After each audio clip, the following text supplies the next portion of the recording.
In the heart of the seven kingdoms, a shadowy figure moved silently through the night, his presence almost imperceptible to those who slumbered peacefully in their homes.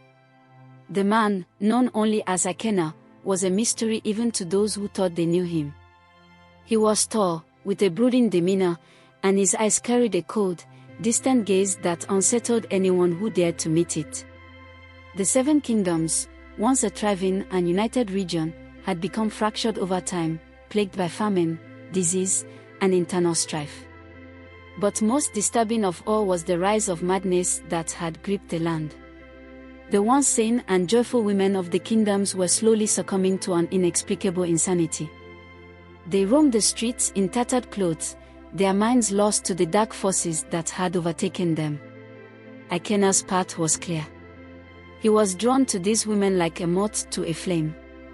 In each kingdom, he found the maddened women, and without a word, he would take them away, leaving behind a trail of broken minds and shattered lives. The rumor spread quickly. He was impregnating these women, using their madness for his dark purposes. But the truth was far more complex than anyone could imagine. The madness was not a curse, but a gift bestowed upon them by a power older than the kingdoms themselves.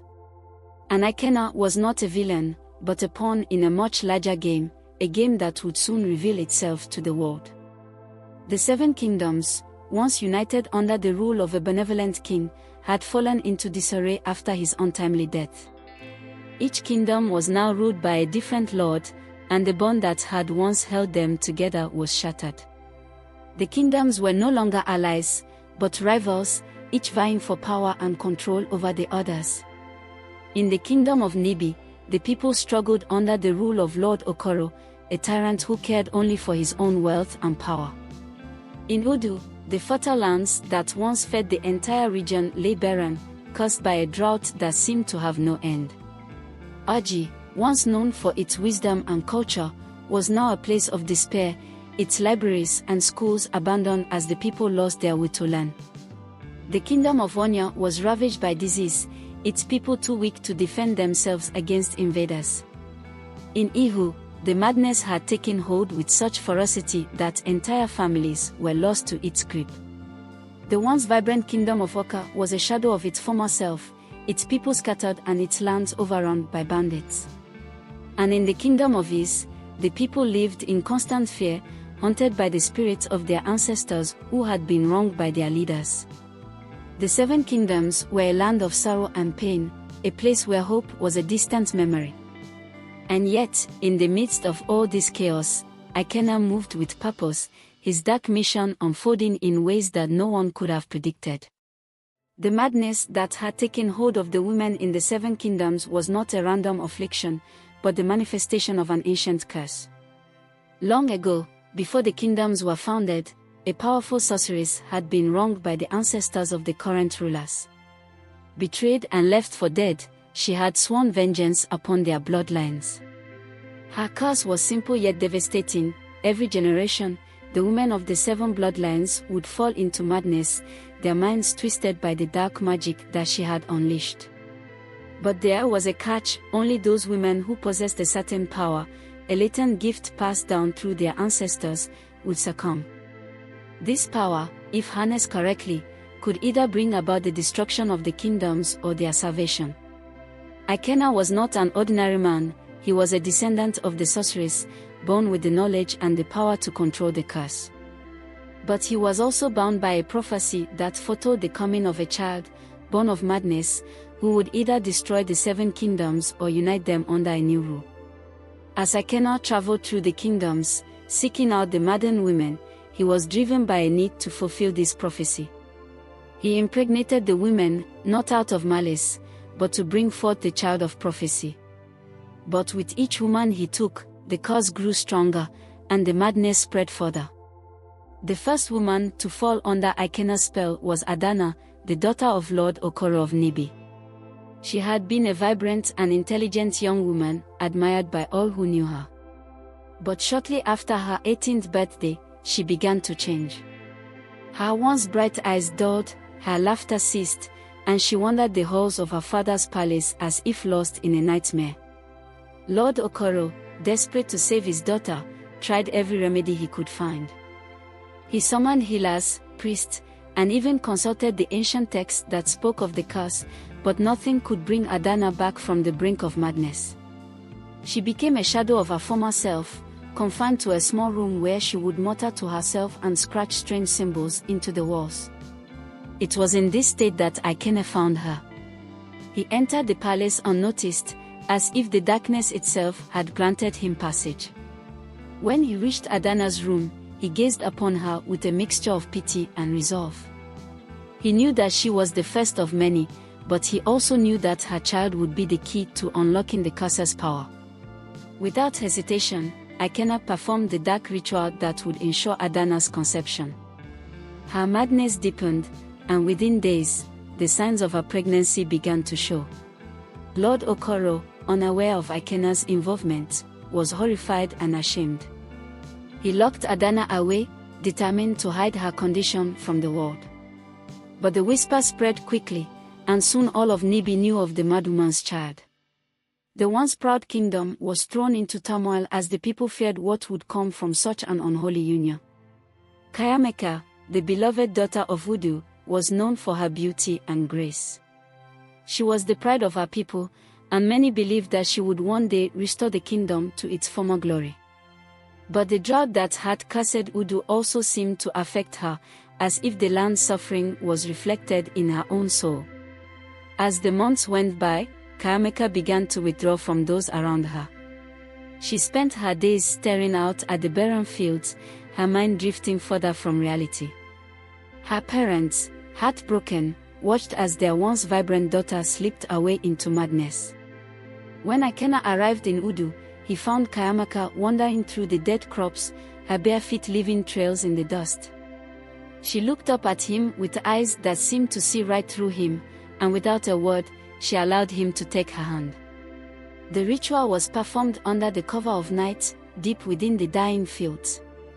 Kayameka's madness deepened, her mind shattered by the curse that had been awakened within her. But as with Adana, the signs of pregnancy soon followed. Udu, already weakened by the drought, now faced a new threat. The people whispered of dark magic, of a child born of madness who would bring only more suffering to their land. But there were those who held out hope, believing that Kayameka's child might be the key to restoring the kingdom's lost vitality. They whispered of ancient prophecies that spoke of a child born in darkness who would bring forth light and life. Yet, as Kayameka's pregnancy progressed, the kingdom of Udu seemed to sink further into despair. Kayameka's parents, torn between love for their daughter and fear of what she carried within her, decided to seek the counsel of the old seer, Neka, who lived on the outskirts of the kingdom. Neka was known for her wisdom and her connection to the spirits of the land. Many believed she could see the future and understand the mysteries that others could not. As Kayameka's condition worsened, her parents made the difficult journey to Neka's hut, desperate for answers. The seer welcomed them with a grave expression, her eyes filled with a knowledge that made them uneasy. The child that grows within Kayameka is no ordinary child, Neka told them. It is both a curse and a blessing, a harbinger of great change. But whether that change will bring destruction or salvation depends on the choices that are made in the coming days. Kayameka's parents were left with more questions than answers. As they returned to their home, they could not shake the feeling that the fate of their kingdom, and perhaps the entire region, rested on the fragile life growing inside their daughter. The kingdom of Oji, renowned for its scholars and libraries, had once been a beacon of knowledge in the Seven Kingdoms. But as the curse spread, the once vibrant minds of Oji's people began to falter. The great halls of learning stood empty, and the scrolls that held centuries of wisdom gathered dust. In the midst of this intellectual decline, there was one woman who stood out, Nkiru, the daughter of the kingdom's most esteemed scholar. Nkiru was a woman of profound intellect and curiosity, her mind sharp and her spirit indomitable. But as the curse of madness crept into Oji, even she could not escape its grasp. Nkiru's descent into madness was different from the others. While her mind unraveled, It also seemed to tap into a deeper well of knowledge, one that had been hidden from the people of Oji for generations. She began to write feverishly, filling pages with cryptic symbols and phrases that no one could understand. Her writing spoke of ancient rituals, forgotten gods, and a power that lay buried beneath the kingdom. When Ikenna arrived in Oji, he found Nkiru in the Grand Library, surrounded by the chaos of her own making. Scrolls and books were scattered across the floor, and the walls were covered in the symbols she had etched with trembling hands. She looked up at Ikenna with eyes that were both wild and wise, and without hesitation, she invited him into her madness. The ritual was performed in the heart of the library, amidst the ruins of Oji's once great knowledge. As Nkiru succumbed to the full force of the curse, the library itself seemed to groan and shudder, as if the very foundations of the kingdom were being shaken. Nkiru's pregnancy progressed rapidly, and with it, the people of Oji began to sense a change. The air grew heavy with anticipation, and the ground beneath their feet felt unstable, as if something was stirring deep within the earth. The writings of Nkiru became the subject of intense study, as scholars tried to decipher the meaning behind her madness. Some believed that she had uncovered the key to breaking the curse, while others feared that her child would bring about the kingdom's final destruction. The kingdom of Onya was once a place of healing and health, where the people lived long lives free from illness. But in recent years, a mysterious plague had taken hold, spreading through the kingdom with a relentless, silent efficiency. The people of Onya were struck down by a sickness that left them weak, their bodies wasting away, and their spirits broken. Among the few who remained untouched by the plague was Amora, the daughter of the kingdom's chief healer. Amora was a woman of compassion and strength, known for her ability to cure even the most stubborn of ailments. She had dedicated her life to helping the sick, but as the plague grew worse, even she began to lose hope. As the disease claimed more lives, Amora became increasingly desperate. She sought out every possible remedy, from the most advanced medicines to the oldest of folk remedies, but nothing worked. The people of Onya began to whisper that the plague was not a natural illness, but a curse, a punishment from the gods for some unknown sin. Ikenna arrived in Onya under the cover of darkness, drawn by the whispers of the curse. He found Amora tending to the sick in a makeshift hospital, her once strong and confident demeanor now shadowed by exhaustion and despair. She looked up at him with eyes filled with both hope and resignation, and without a word, she accepted the fate that was to come. The ritual was performed in the hospital, surrounded by the dying and the dead. As Amora succumbed to the curse, her body became a vessel for the darkness that had overtaken Onya.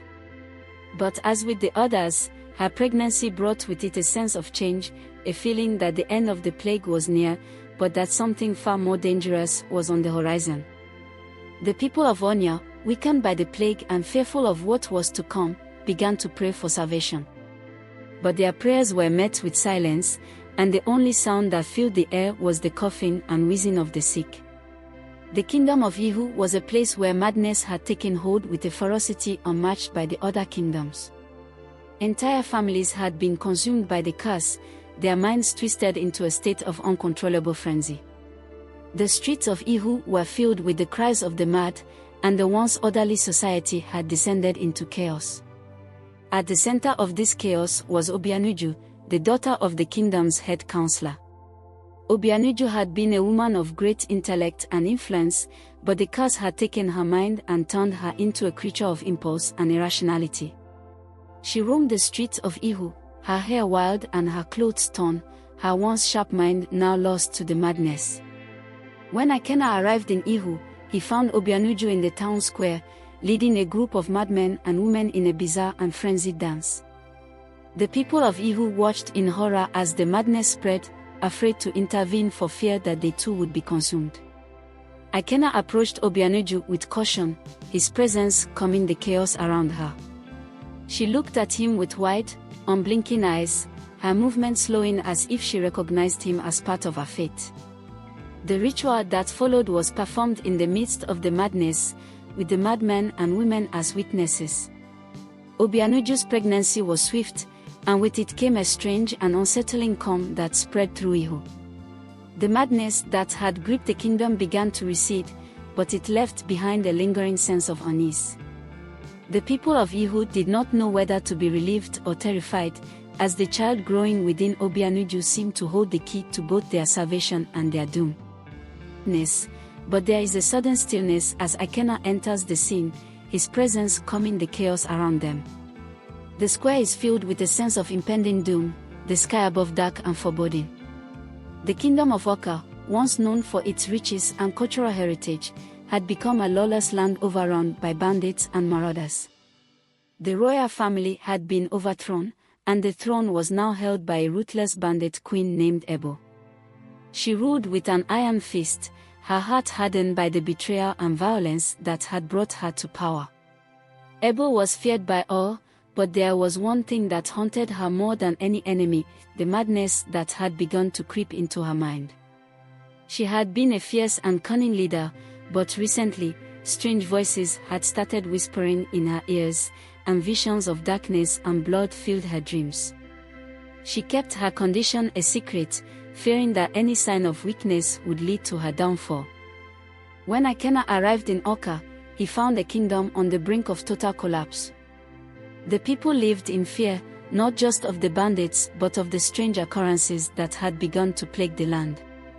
Crops withered in the fields, animals turned rabid, and the rivers ran red with blood. The once prosperous kingdom was now a place of terror and superstition. Akena sought out Ebo in her fortress, a towering structure made of stone and iron that loomed over the capital city. He found her in the throne room, sitting alone in the dark, her eyes hollow and her hands clenched tightly around the hilt of her sword. She looked up at him, recognizing the same darkness in him that she felt within herself. The ritual was performed in the heart of the fortress, surrounded by the spoils of war and the symbols of Ebo's power. As the curse took full hold of her, Ebo's strength waned, and the voices in her head grew louder. But as with the others, her pregnancy soon followed, bringing with it a strange and uneasy calm. The people of Oka, who had once feared their queen, now whispered of her downfall. They believed that the child she carried would be the end of her reign, and possibly the end of the kingdom itself. But there were those who still held out hope, believing that the child might bring about a new era of peace and prosperity. The kingdom of Is was a place steeped in tradition and spiritual reverence. The people of Is believed that their ancestors watched over them, guiding their actions and ensuring their prosperity. But in recent years, the kingdom had been plagued by a series of strange and terrifying occurrences. The spirits of the ancestors, once benevolent and protective, had become vengeful and restless. At the center of this haunting was Neoma, the daughter of the kingdom's chief priest. Neoma was a woman of deep faith and spiritual insight, known for her ability to communicate with the spirits. But as the curse of madness spread through the 7 kingdoms, even Neoma could not escape its reach. Neoma began to experience visions of the ancestors, but these were not the comforting visions she was used to. The spirits appeared to her in terrifying forms, their eyes burning with anger and their voices filled with accusations. They blamed her for the suffering of the kingdom, accusing her of failing to uphold the sacred rituals that kept the spirits at peace. When Akena arrived in Is, he found Neoma in the sacred grove where the ancestors were said to dwell. She was kneeling before an ancient altar, her body racked with sobs as she begged the spirits for forgiveness. The air around her was thick with the presence of the spirits, their whispers echoing through the trees. Akena approached her with a sense of urgency, knowing that the ritual needed to be performed before the spirit's anger consumed her completely. Neoma looked up at him with tear-filled eyes, her mind teetering on the edge of madness. Without a word, she accepted her fate, knowing that the child she carried might be the key to appeasing the spirits. The ritual was performed in the sacred grove, under the watchful eyes of the ancestors. As Neoma succumbed to the curse, the spirits seemed to calm, their whispers fading into silence. But as with the other kingdoms, the people of Is were left with a sense of unease, unsure of what the future held for their once peaceful land. As the pregnancies of the 7 women progressed, a sense of unease and anticipation spread across the 7 kingdoms. The people, once unified in their fear of the curse, began to see signs that something greater was at work. The lands, though still plagued by darkness, showed subtle signs of change, signs that the curse was not just a punishment, but a catalyst for something new. In each kingdom, the women were closely guarded, their pregnancies treated with a mixture of reverence and fear. The children they carried were unlike any others, their presence felt even before they were born. The air around the women crackled with energy, and the very earth seemed to pulse in response to the lives growing within them. The rulers of the kingdoms, each dealing with their own challenges, began to receive visions and messages from unknown sources. These visions spoke of a great gathering, a moment when the children would be brought together to fulfill their destinies. The rulers, though reluctant to believe in prophecy, could not ignore the power of the visions. Ikena, the man who had set this chain of events in motion, moved silently between the kingdoms, ensuring that the women were kept safe and that the prophecy was fulfilled. But as the time drew near, he began to question his own role in the events that were unfolding. Was he a mere pawn in a larger game, or was there something more to his involvement? As the days passed, the women's labor pains began to intensify, signaling that the time was near.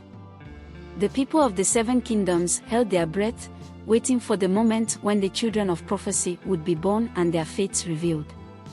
The day of the births arrived with a storm that swept across the 7 kingdoms, bringing with it rain, thunder, and lightning. The skies roared, and the earth trembled as the women went into labor, each in her respective kingdom. The people watched in awe and terror, knowing that the moment of prophecy had come. In Dibi, Adana's cries echoed through the palace as she gave birth to a boy with eyes as dark as the night. In Udu, Kayamaka delivered a girl with hair as white as snow, her presence calming the storm that raged outside. In Oji, Nkeru brought forth a child who, despite the chaos of birth, stared up at the world with a knowing gaze, as if understanding the weight of the world already. In Onya, Amora's child was born in silence, her breath steady and calm, as if she had already conquered the plague that ravaged her land. In Ihu, Obianuju's child was born amidst the mad cries of the townspeople, yet the child's presence brought a strange sense of peace to those who witnessed the birth. In Oka, Ebo's child was born with a fierce cry that echoed through the fortress, a sign of the strength that would one day rival her mother's. And in Is, Neoma's child was born under the watchful eyes of the spirits, her first breath bringing a sense of calm to the restless ancestors. The births marked the beginning of a new era for the 7 kingdoms, but the future remained uncertain. The children, though born of prophecy, were still infants, innocent and vulnerable. Their destinies had yet to be fulfilled, and the kingdom still faced many challenges. But for the first time in years, there was a glimmer of hope. As the children were brought into the world, their mothers lay exhausted but relieved. The burden of their destinies now passed into the hands of the next generation. The people of the 7 kingdoms began to gather, sharing news of the births and their interpretations of the prophecies. But the arrival of the children also brought new challenges.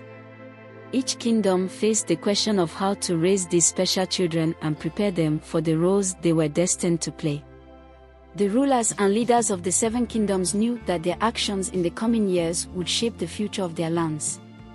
Amidst the celebrations and newfound hope, a sense of urgency lingered. The curse that had plagued the kingdoms was not completely vanquished, and the children's future roles remained uncertain. The 7 kingdoms were on the brink of a transformation, and only time would reveal whether this new dawn would lead to a golden age or to further trials. As the children grew, it became clear that they were no ordinary beings. Each child exhibited unique abilities that aligned with the prophecies foretold. In Dibi, the boy showed a natural affinity for agriculture, his mere presence making crops flourish. In Udu, the girl's touch healed the land, and flowers bloomed wherever she walked. In Oji, the child began to speak in riddles and ancient languages, revealing lost knowledge that had been forgotten by the kingdom. In Onya, the baby's laughter was said to cure the sick, and the plague that had ravaged the kingdom began to recede. In Ihu, the child's coming influence spread peace among the people, and the madness that had once gripped the kingdom started to dissipate. Ebo's child exhibited incredible strength and leadership qualities from a young age, and in Is, Neoma's child displayed an extraordinary connection to the spirit world, communicating with ancestors and bringing a sense of balance to the kingdom. As the children grew older, they each became symbols of hope and renewal for their respective kingdoms. They were revered and respected, their every action watched closely by the people who believed in their destinies. However, the rise of these children did not go unnoticed by darker forces. Rumors began to spread of a secret organization that sought to harness the power of the children for their own ends. The Seven Kingdoms, once united in their struggle against the curse, now faced a new threat from those who would seek to exploit the prophecy for personal gain. The rise of the children of prophecy brought both hope and envy. A secretive group, known only as the Shadow Council, emerged from the shadows. This organization was composed of individuals from various kingdoms who had long harbored their own ambitions and grievances. They were determined to gain control over the power that the children represented. The Shadow Council began to orchestrate events from behind the scenes, manipulating situations and inciting conflict among the kingdoms. They spread rumors and misinformation, creating distrust and tension where there had once been unity. Their ultimate goal was to seize the children and use their powers for their own purposes, to reshape the Seven Kingdoms according to their own vision. As the children and their guardians began to notice the signs of manipulation, they faced a new challenge: how to protect themselves and their kingdoms from this unseen threat. The once clear path of prophecy became obscured by the machinations of those who sought to exploit it. Ikena, aware of the growing danger, took it upon himself to investigate the Shadow Council. His quest led him through hidden tunnels and secret meetings, uncovering the web of conspiracy that had been spun around the kingdoms. He discovered that the Shadow Council had been working for years to create divisions and seize control, and their plans were more far-reaching than anyone had anticipated. The children and their guardians, now aware of the threat, began to prepare for the coming confrontation. They needed to come together and unite their powers to counter the Shadow Council schemes. But even as they made their preparations, the Shadow Council moved with increasing boldness, setting their plans into motion. As the Shadow Council's plans reached their climax, the children and their guardians found themselves on a collision course with the forces that sought to control them. The Seven Kingdoms were thrust into a state of upheaval as conflicts erupted and alliances were tested.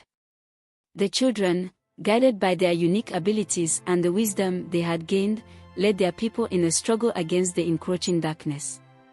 Each kingdom faced its own battles. Nibi's fields became the site of skirmishes, Udu's once fertile lands were transformed into battlegrounds, and Oji's libraries became the centers of resistance. In Onya, the child's healing powers were put to the test as the plague returned, now weaponized by the Shadow Council's agents. In Ihu, the child's influence helped to rally the people, but the madness had left deep scars that needed to be healed. Ebo's fortress became a key strategic location, and the strength of her child was pivotal in defending the kingdom. In Is, Neoma's child used her connection to the spirit world to uncover hidden threats and provide guidance. The final confrontation took place at the heart of the Shadow Council's stronghold, a dark and foreboding fortress hidden deep within the mountains. The children and their guardians, united by their shared purpose, faced the Shadow Council in a climactic battle that would determine the fate of the Seven Kingdoms. The battle was fierce and dramatic, with each side employing their strengths and strategies. The children's abilities shone brightly against the darkness, their powers combined to counter the Shadow Council's manipulations. The struggle was intense, with moments of triumph and despair, as the outcome of the prophecy hung in the balance. In the end, it was the unity and determination of the children and their allies that turned the tide. The Shadow Council was defeated, and their plans were thwarted. The 7 kingdoms were safe from their grasp, but the cost of victory was high. The battle had left its mark, and the kingdoms faced the task of rebuilding and healing from the scars of conflict. As the final battle unfolded, each child's unique abilities played a crucial role in countering the Shadow Council's forces. The battle was not only a physical struggle but also a clash of ideologies and destinies. The Shadow Council's dark magic and deceptive tactics were met with the pure and resolute powers of the children, who fought not just for their own futures, but for the collective well-being of their people. In Dibi, the boy used his powers to heal the land amidst the chaos, restoring life and vigor to the battlefield. His presence inspired the soldiers and civilians to fight with renewed strength and hope. In Udu, the girl's ability to bring forth life and growth helped heal the wounds of war, turning the tide against the Shadow Council's forces. Her touch created barriers of blooming flowers that protected the defenders and repelled the attackers. Oji's child, with his deep knowledge and prophetic visions, guided the allied forces through the maze of the Shadow Council's traps. His riddles revealed hidden paths and strategies, leading to crucial victories on the battlefield. In Onya, the child's laughter became a beacon of hope, bringing courage to the weary and easing the suffering of the wounded. Ihu's child, though still a young leader, brought together the fractured factions of the kingdom, uniting them against their common enemy. Her calming influence helped dispel the madness that had plagued her people, enabling them to fight with clarity and purpose. Ebo's child, with her exceptional strength and determination, played a key role in defending the fortress, her fierce resolve inspiring the defenders to hold their ground. In Is, Neoma's child communicated with the spirits to guide the troops and uncover hidden threats. The spirits, now appeased, offered their protection and insight, helping the kingdom withstand the Shadow Council's dark forces. With the defeat of the Shadow Council, the 7 kingdoms emerged from the darkness into a new era of hope and rebuilding. The battle had left deep scars, but it also marked the beginning of a profound transformation. The once feared prophecy had been fulfilled, not with destruction but with the dawn of a new chapter in the kingdom's history. In the aftermath of the battle, the children, now seen as symbols of renewal, took on roles as leaders and guides for their respective kingdoms. Each kingdom began the long process of recovery, with the children helping to heal both physical and emotional wounds. In Dibi, the boy who had healed the land continued to work on restoring agriculture and prosperity. His efforts led to a resurgence of growth and abundance, bringing back the kingdom's former glory. The people of Nibi, inspired by his resilience and strength, rallied to support the rebuilding efforts, creating a thriving and prosperous land once more. In Udu, the girl's ability to bring forth life helped revitalize the kingdom's culture and traditions. The land bloomed with vibrant colors, and the people celebrated a new era of harmony and growth. The girl's presence brought a renewed sense of unity and purpose to the kingdom, fostering a spirit of cooperation and progress. Oji's child, with their prophetic insights, played a crucial role in guiding the kingdom's intellectual and cultural revival.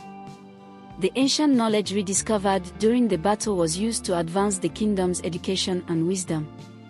The child's leadership inspired a renaissance of learning and exploration, paving the way for a brighter future. In Onya, the child's healing laughter continued to bring relief to the afflicted. The plague was finally eradicated, and the kingdom began to recover from the devastation. The child's presence became a symbol of hope and resilience, guiding the kingdom through its recovery and renewal. Ihu's child worked to rebuild the fractured society, using their common influence to mend relationships and bring peace to the kingdom. The child's efforts helped restore stability and harmony, fostering a sense of unity and shared purpose among the people. Ebo's child, now a respected leader, helped guide Oka through a period of reconstruction. The fortress was transformed into a symbol of strength and hope, and the child's leadership helped the kingdom regain its place among the 7 kingdoms. The people of Oka, inspired by their new leader, worked together to build a more just and prosperous society. In Is, Neoma's child continued to bridge the gap between the living and the spirit world. The kingdom's spiritual practices were renewed, and the spirits, now at peace, guided the people in their efforts to rebuild and heal. The connection to the ancestors provided a source of wisdom and support, helping the kingdom navigate its path to recovery. As the seven kingdoms moved forward, they embraced a new era of unity and cooperation. The children, who had once been symbols of prophecy and destiny, now became symbols of hope and renewal. Their journey had not been easy, but their strength and resilience had transformed the kingdoms and paved the way for a brighter future. As the seven kingdoms entered this new era of prosperity and peace, the legacy of the prophecy lived on.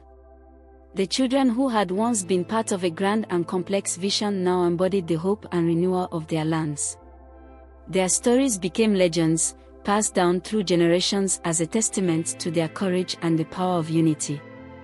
The kingdoms flourished under their guidance, each contributing to a collective renaissance of culture, knowledge, and spirituality. The once divided lands, now united by their shared history and experiences, worked together to ensure a future of stability and growth. The children, now grown and wise beyond their years, became mentors and leaders, guiding the next generation in the ways of leadership and harmony. Their influence shaped the future of the seven kingdoms, ensuring that the lessons learned from the past were not forgotten. Ikena, whose role in the prophecy had been pivotal, continued to travel between the kingdoms, helping to maintain the bonds of unity and cooperation. His journey was now one of celebration and legacy, as he witnessed the fruits of the prophecy come to fruition. As the years passed, the once feared curse became a distant memory, and the seven kingdoms were remembered for their resilience and the extraordinary individuals who had shaped their destiny.